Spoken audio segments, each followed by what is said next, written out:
ஷர்மிளாவின் கடிதம் வெளியானது. சென்னை பள்ளிக்கரணையில் சாதி மறுப்பு திருமணம் செய்த இளைஞர் பிரவீன் கடந்த பிப்ரவரி மாதம் வெட்டி கொலை செய்யப்பட்ட நிலையில் அவரது மனைவி ஷர்மிளா தற்கொலை செய்து கொண்டார். தற்கொலை செய்து கொள்வதற்கு முன் ஷர்மிளா அவர்கள் எழுதிய கடிதத்தில் தெரிவித்துள்ளதாவது: என் சாவிற்கு துரை, சரளா, நரேஷ், தினேஷ் ஆகிய 4 பேர் மட்டுமே காரணம்.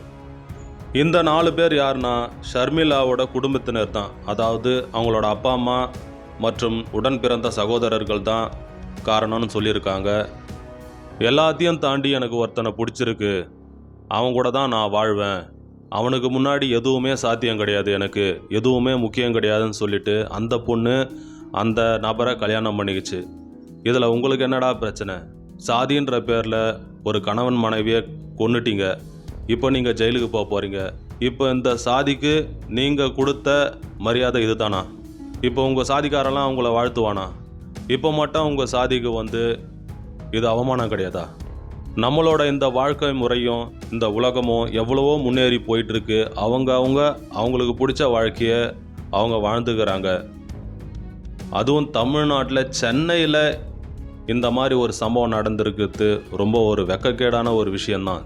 சாதின்ற பேரில் இப்படி ஒரு சம்பவம், 2 உயிர் போயிடுச்சு. இந்த மாதிரி கண்ணுக்கு தெரிஞ்சு தெரியாத எத்தனையோ உயிர் போயிட்டுருக்கு. சில உயிர்கள் வாழ்ந்துக்கிட்டே செத்துட்ருக்காங்க. இந்த ஜாதின்ற பேரில் காதலை பிரிஞ்சு வாழ்க்கை ஃபுல்லாக அவங்க அந்த பிரிஞ்ச காதலரே நினச்சி வாழ்க்கை ஃபுல்லாக செத்து வாழ்ந்துட்டுருக்காங்க. இதுக்கெல்லாம் காரணம் இந்த சாதி தான். இது காலப்போக்கில் தூக்கி எறியப்படும். ஏன்னா இது நடுவில் தான் ஆரம்பிச்சது. குலம் சாதியாக மாறிச்சு. இன்றைக்கி சாதி நிறைய இடத்துல காணாத போயிட்டுருக்கு.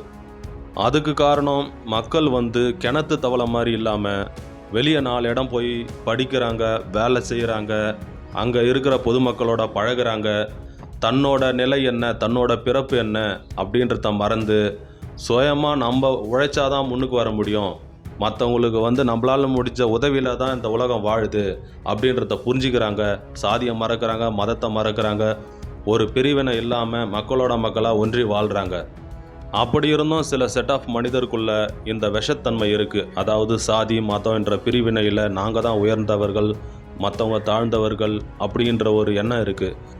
இதுக்கு எது முடிவுனா, அதான் சொல்லுவாங்கள்ல, திருடனாக பார்த்து திருந்தாவிட்டால் திருட்டை ஒழிக்க முடியாதுன்னு.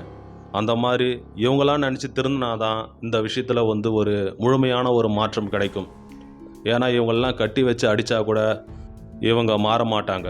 ஏன்னா இவங்களோட டிசைன் அப்படி. அதுக்கு காரணம் கேமரா கிடைச்சிருச்சுன்றதுக்காக சாதிய படங்கள் எடுக்கிற இந்த திரைத்துறையினரும், மேடை கிடைச்சிருச்சுன்னு சொல்லிட்டு சாதியம் பேசுகிற இந்த அரசியல்வாதிகளும் தான் காரணம். இதுக்கு நம்ம செவி சாய்க்காமல் இந்த உலகம் எப்படி இயங்குது, மற்றவங்களை எப்படி மதிக்கணும்னு நாம் புரிஞ்சுக்கிட்டாலே போதும், இங்கே எந்த ஒரு பிரச்சனையும் நடக்காது. இந்த வீடியோவை பற்றி உங்களோட கருத்து என்னன்னு கமெண்ட் செக்ஷனில் சொல்லுங்கள். தேங்க்ஸ் ஃபார் வாட்சிங் அண்ட் கீப் வாட்சிங்.